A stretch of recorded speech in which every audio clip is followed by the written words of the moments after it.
They gave me the worst room on the family trip. They didn't know I owned the hotel. They gave me the worst room on the family trip, and for a heartbeat I almost laughed. The keycard felt flimsy in my hand.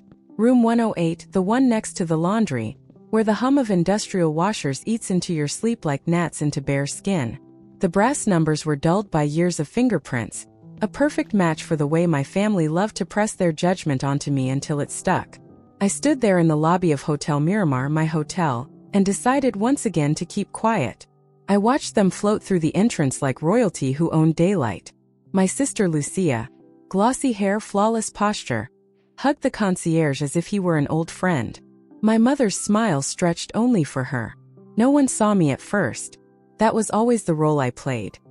The negative space that makes the picture look brighter for everyone else. When my mother finally noticed, her mouth tilted down. "I thought you wouldn't come, Carmen," she said, disappointment shameless, polished, practiced. "I wouldn't miss it," I answered, and I meant it in the way people mean they won't miss a storm. "You show up to measure the damage." Roberto's gaze dragged down my outfit, hunting for a flaw to pull on. "Graphic design still not paying for silk?" he joked to the table. "And they made the noise people make when cruelty is served as hors d'oeuvres. If only they knew. If only they knew whose name signed the payroll they were about to burden, whose approval made the roses in the lobby appear each dawn. But silence had its own power, and tonight I would use it like a scalpel. And so I accepted the key to room 108 and walked past my own front desk like a stranger who just learned the language for pain. Room 108 was exactly where I remembered it from the inventory walkthroughs. A narrow rectangle smelling faintly of detergent and cooled steam. A single window overlooking the service alley where trolleys squealed and housekeepers traded the kind of jokes that keep people alive. The bed was a plain soldier of white sheets, crisp, disciplined, uncomplaining. A desk, a lamp, a chair that refused to be comfortable. It was the kind of room built for people who apologize for taking up space. I placed my bag down and sat on the bed's edge. Didn't dip. Neither did I. I didn't come to punish them with the deed tucked into my folder. I came to learn the anatomy of their contempt, to see whether it was a habit or a belief system, to check if any door had ever been left ajar for me, or if they'd bricked me out long ago and called it love. From the wall I could hear the laundry machines click into a fresh cycle, a metallic heartbeat. For a second I imagined my grandfather, Ernesto, standing behind me, hands in his pockets, amused that I was choosing the low ceiling when I owned the sky. "Observe first," he used to say. "Then decide whether to be water or wind." That night I decided to be the tide. Quiet, persistent, pulling and pulling until the cliff face finally listened. Dinner unfurled in the restaurant like a stage play where everyone knew their lines except me. They'd given the family the best table. Bay windows, ocean sighing beyond glass, crystal chiming like gossip. My chair sat half hidden behind a column. I could see everyone, and they could forget to see me. They ordered without looking at prices. It wasn't that they were rich, it was that they were certain someone else would pay. I asked for a salad. My father arched an eyebrow and rocked his glass. "Can't you afford more than leaves? We can treat you." "The salad is fine," I said, and it was because I chose it. That was a wealth they never counted. The chef approached, white jacket, hands that smelled of lemon and intention. He inclined his head toward me. "Miss Carmen, was the salad to your liking?" "Perfect, Antonio." "Thank you," I answered and felt Roberto pause mid-chew. "You know the chef?" Lucia asked, sugar over suspicion. "We've crossed paths," I said, which was true. I'd found him in a little place across town and watched him turn tomatoes into religion. I hired him 3 months ago. He calls the kitchen the heart. He doesn't know he saved mine. The wine deepened, so did their barbs.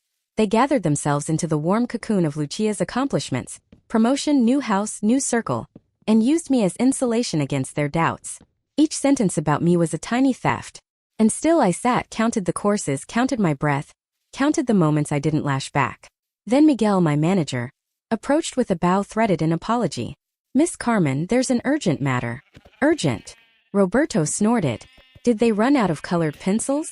I stood, left my napkin like a white flag I didn't believe in, and followed Miguel to the office where truth waited like a light you have to face. Behind the door, the hotel's true hum replaced the dining room's performative clatter. Miguel's jaw worked as if words had to be sanded before he offered them. "I can't keep watching this," he said softly. "You're the owner. They're treating you like a guest, I supplied. A particular kind of guest. He studied me the way good managers study weather. Why tolerate it? Because answers live where discomfort is, I said, surprising even myself with the calm of it. There's a reason they decided I was the family's cautionary tale. I need to see its bones. He nodded, though it pained him.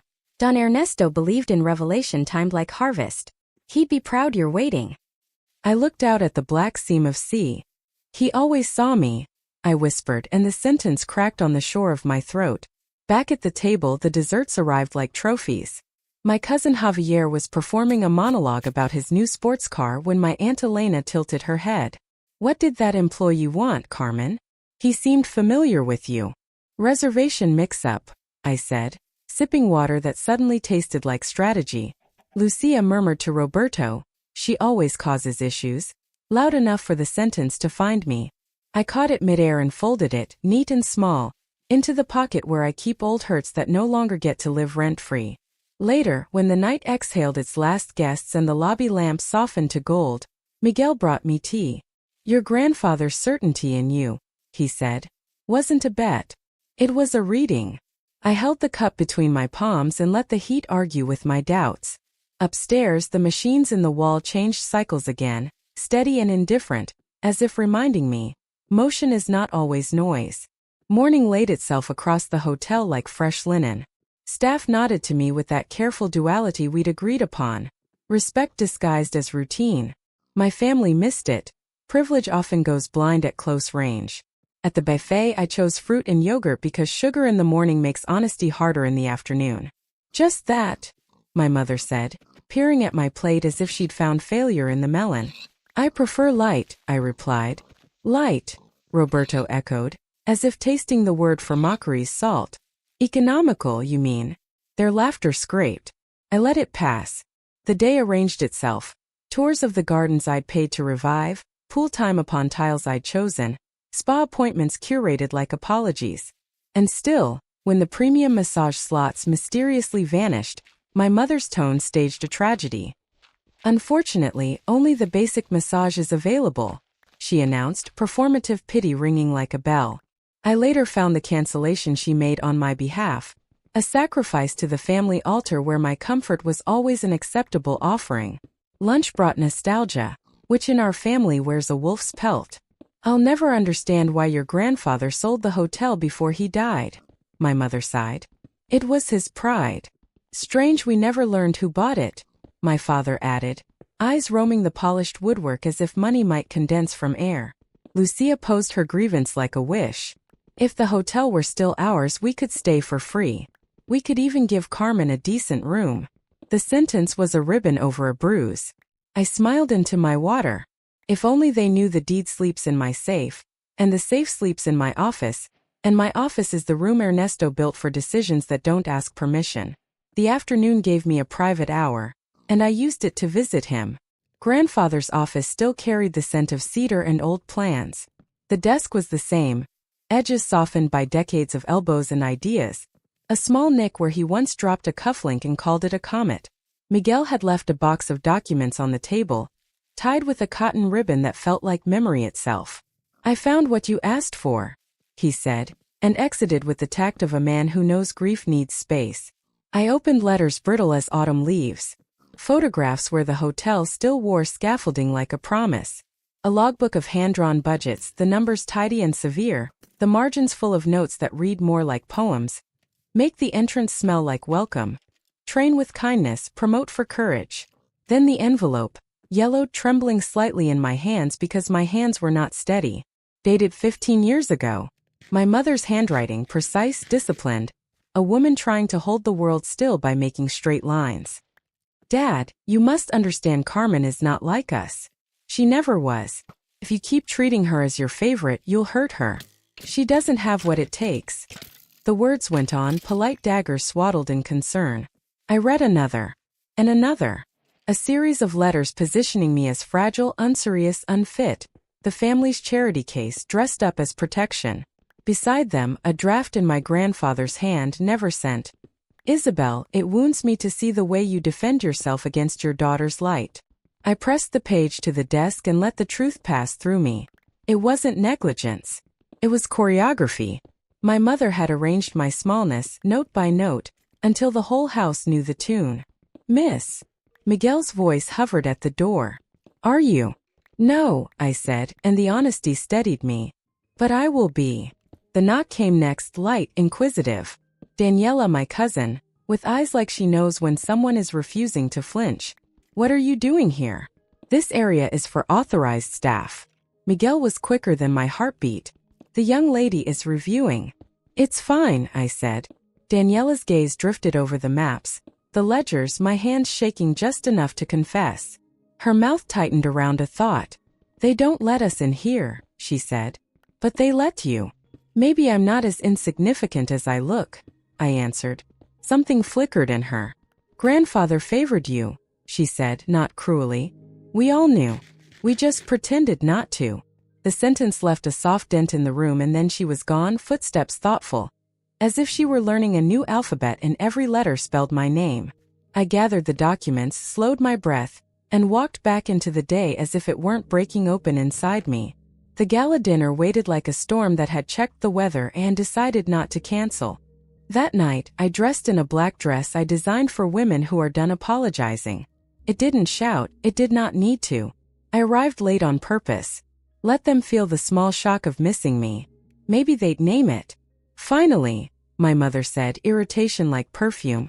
We were about to order without you.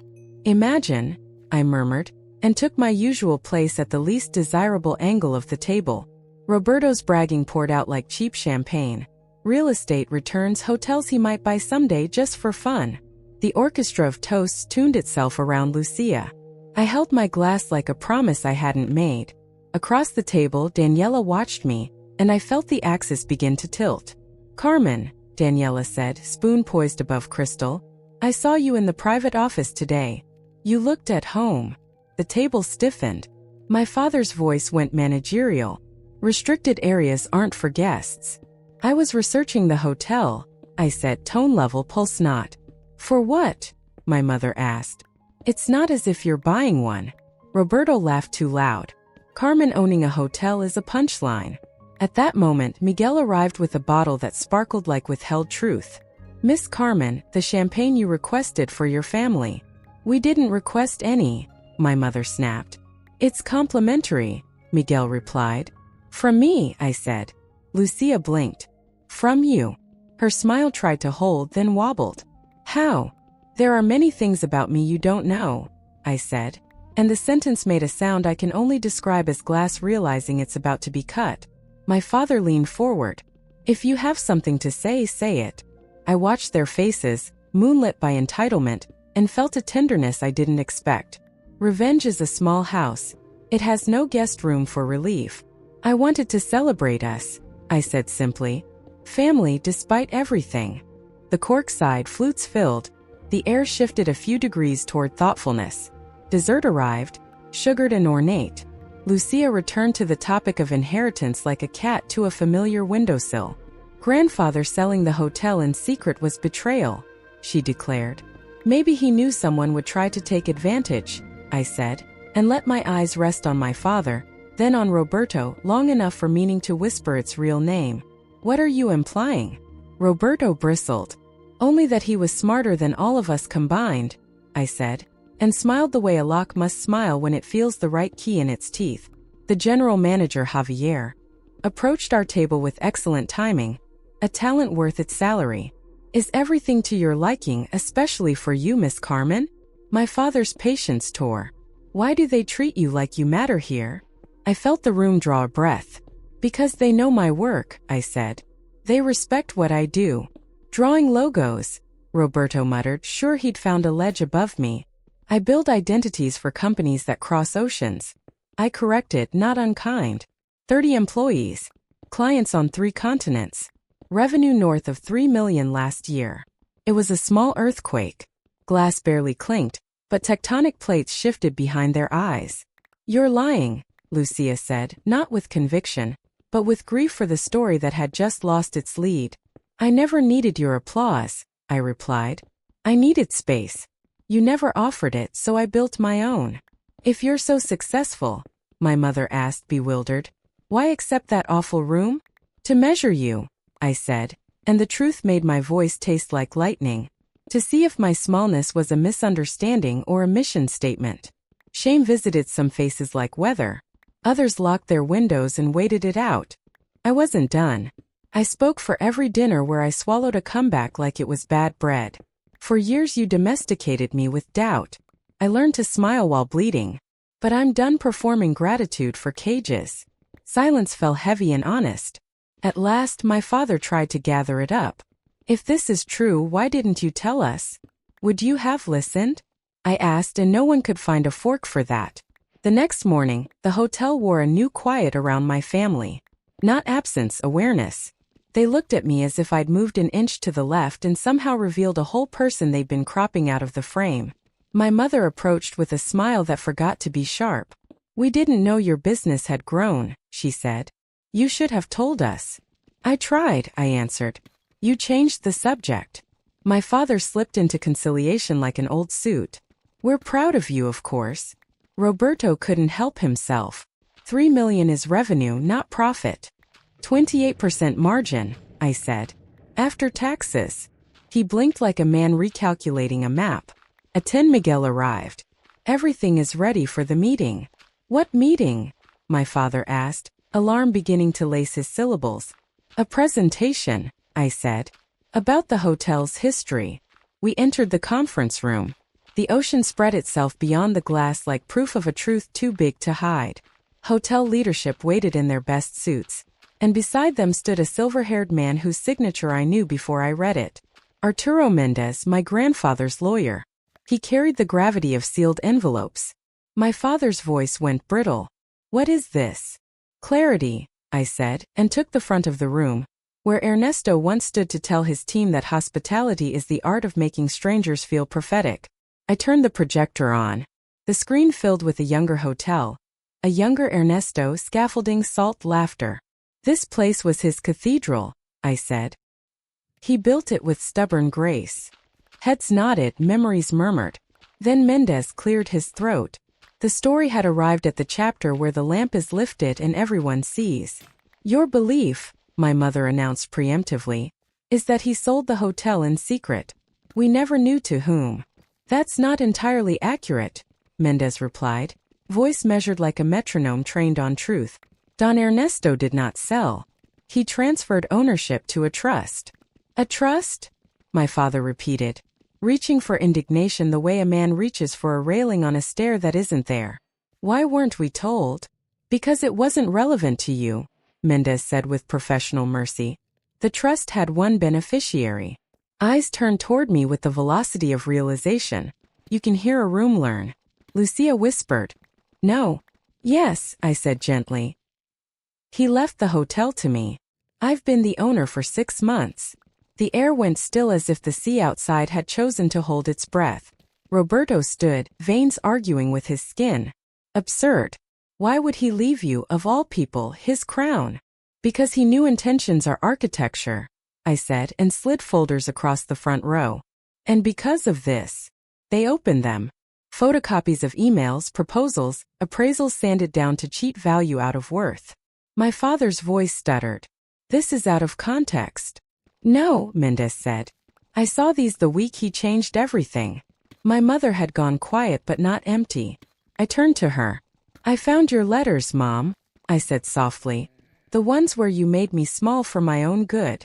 Her shoulders curved in on themselves like paper in rain. You sabotaged me, I continued, calm because the storm had already happened years ago. Not with shouts. With suggestions. With soothing. And then the question I carried like a fever finally escaped. Why? Her answer arrived damaged and still beautiful because it was honest.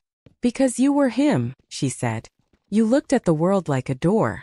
He adored you for it. I wanted him to adore me like that. So I tried to dim you until I believed I'd won. She wiped her cheek too late to catch the first tear. I was wrong. The room softened around us. Even the hotel seemed to lean in. I breathed, and in that breath remeasured what justice could look like. I could have thrown you all out on day one, I said. I could have used power the way people use pain by passing it along. But he left me this place because he trusted I'd break the cycle instead of strengthening it. I nodded to Mendez. He drew one final envelope from his briefcase. Don Ernesto asked that this be read 6 months after transfer, in the presence of the family. I opened it. The handwriting was him, urgent and patient at once. I read his letter aloud. About legacy that isn't marble but mercy. About success that isn't houses but honesty. About me, about all of us. The hotel is legally Carmen's, it said. But it belongs to all of you if you choose values over vanity. When I finished, the air in the room felt rinsed. Roberto's jaw worked. So now what? We applaud? We kneel? No, I said. You step up. Mendez cleared his throat. There is a clause. At Carmen's sole discretion, minority stakes can be granted to family who demonstrate the values Don Ernesto named. All eyes returned to me. Power stood beside my chair like a quiet animal waiting for instructions. I'm not trading shares for obedience, I said. I'm offering a door. You'll walk through it or you won't. My mother rose, legs uncertain. She looked older and younger at once, stripped of costume. I don't deserve a second chance, she said, voice threadbare. But I'm asking for one. Something loosened in my chest, like a knot I'd slept with since childhood. I'm not interested in deserving, I said. I'm interested in changing. My father stared at the documents as if they were a foreign alphabet he should have learned years ago. I taught myself to measure worth in property lines, he murmured. I forgot people are not lots on a map. Lucia stepped forward, the air bending kindly around her. I wanted his money, she said. You wanted his legacy. That's why he chose you. There was no poison left in her, only humility, the hardest jewel to cut and keep. Roberto stood at the back of the room, arms crossed like a barricade. I need time, he said, angry at the fact that time is the one currency no one can counterfeit. The door will be open when you're ready, I answered, and I meant it. After the room dispersed, after the staff returned to their duties with a new softness in their step, after Mendez promised to send me Ernesto's diaries from the building years, we were left with the question families fear more than any. What now? Honesty, I said. Sunlight. We air the wound and clean it every day until it chooses to heal. My mother nodded, as if learning at last that love is neither competition nor confession alone. It is the work of repair. I moved out of room 108 that evening. The housekeepers insisted on carrying my single bag like treasure, and I let them, not because I needed help, but because denying people the joy of care is its own kind of arrogance. The main suite had a terrace that peeled the sky open. I stepped onto it and tasted salt and possibility. You were right, abuelo, I whispered to the wind. Power that humiliates is just fear wearing heels. Power that heals, now that is a legacy. Downstairs we turned 108 into a tiny gallery. Photos of construction dust on Ernesto's boots, a timeline of decisions, a framed copy of his letter. People would end their tour there and leave a note about the person who first believed in them. The room that had been a cage was now a chapel. Days braided into weeks. Lucia asked me for a list of books on design thinking. My father showed up to mentor the youth entrepreneurship program we launched for the town's kids. He told them every mistake he'd ever made, and I watched their faces learn compassion for failure. My mother and I began having lunch on Tuesdays, both of us careful and brave. Sometimes she asked about fonts and identity systems. Sometimes she just asked how I slept. 6 months later, Roberto came to my office with a hat in his hands. Literally, because life loves a metaphor. I want a job, he said, not defensive, not entitled, not equity. A role. Something hard enough to change me. I put him in expansion. He can smell opportunity. Now he has to learn which ones won't rot the house. 1 year on, Hotel Miramar breathes the way Ernesto dreamed. Wide and generous.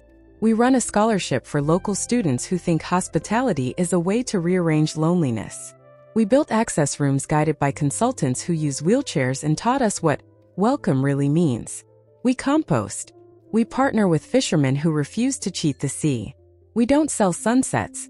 We introduce people who've forgotten how to look up. My agency thrives in parallel, no longer carrying the extra labor of proving I exist. 30 employees became 32, then 35. We turn brands into stories that remember where they came from, and where they promise to go. Sometimes we host free clinics in the conference room about pricing for creatives, and I watch young designers realize their talent is not a tip jar. The museum in 108 collects letters now, guests writing to the person who first believed in them, a teacher, a neighbor, a grandmother, a friend. I spend 10 minutes there most mornings. Keeps my compass honest. We added a line beneath the hotel name on the entrance sign. We don't build walls, we build bridges. We don't offer rooms, we hold homes. A concierge suggested it. I approved it. My grandfather would have wept, then teased me for crying too. As for my family, we are practicing. Repair is a verb. Some days it conjugates easily. Others it refuses. But we have agreed to stop living in the adverbs of almost and someday. We are here now, passing the salt gently, learning to say I was wrong, as if it were a prayer that unlocks the next door. And when the tide is low and the horizon looks honest, I stand at the terrace and hear Ernesto again. Observe first. Then be water when you must. Be wind when you can. Tuesdays with my mother became the strangest kind of pilgrimage. We chose a corner table in the garden cafe, where bougainvillea hung like softened confessions. The first lunch was mostly weather. The second, recipes. The third, she asked, when did you know who you were? Not one moment, I said. 1,000 small ones I wasn't allowed to celebrate. She looked down, thumb smoothing an invisible crease in the napkin. Her lifelong habit of ironing what can't be ironed. Your grandfather used to take me here, she whispered. He'd order pastries we couldn't afford and tell me I would do big things. I wanted that feeling back. When he gave it to you, I mistook it for theft. It wasn't a theft, I said gently. It was succession. Her eyes lifted, wet but unashamed. Can I learn it now? That feeling, but from myself. Of course, I said. But it won't arrive as applause. It will arrive as usefulness. We ate in a silence that felt like planting seeds. Nothing to show, everything to come. When we stood, she touched my shoulder the way mothers do when they're trying to memorize a child they've finally met. The staff taught me a language no business book bothers to print. How to read the angle of a guest's shoulders and know if they need a blanket or a boundary. How to hear a complaint as a request for dignity.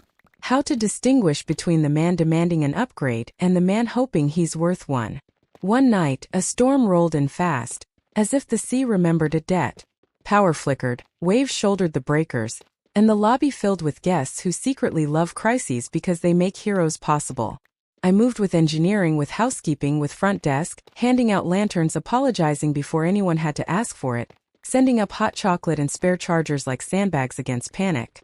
Roberto found me at midnight in the basement, where we kept generators and our stubbornness. What do you need? He asked, no bravado left, only willingness. Route guests with children to the ballroom, I said. It's the sturdiest interior space. Make it a campout, pillows, movies.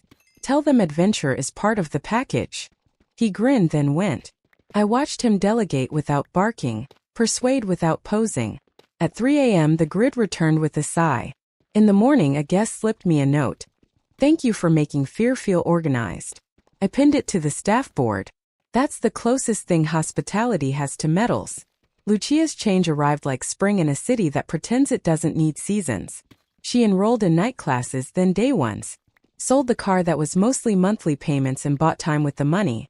I want to build something I don't have to pose next to, she said, half laughing, fully brave. She shadowed our community director and learned to run workshops that teach teenagers how to interview without apology. Look them in the eyes, she told a boy who'd perfected disappearing. Not to challenge them, just to prove you're here. He nodded and I watched a life acquire hinges. My father, meanwhile, turned out to be a natural at telling the truth about failure. He'd start each mentorship session with, here's how I messed up this week. The kids adored him. So did I. It's not easy to become someone new in front of people who knew the old you. It's a high-wire act with no net and all your past selves shouting from the ground. At the end of one session he lingered. I wish I'd learned to be proud of you sooner, he said. You couldn't have, I answered. Pride requires knowledge. You didn't have it. Now you do. He nodded and something like forgiveness, mutual and unceremonious, sat down between us and asked for coffee. We hosted a small ceremony the day room 108 reopened as a museum. Housekeeping came in their pressed uniforms, engineering in shirts they'd ironed for the first time in months, front desk with name tags shining like they were new to their names.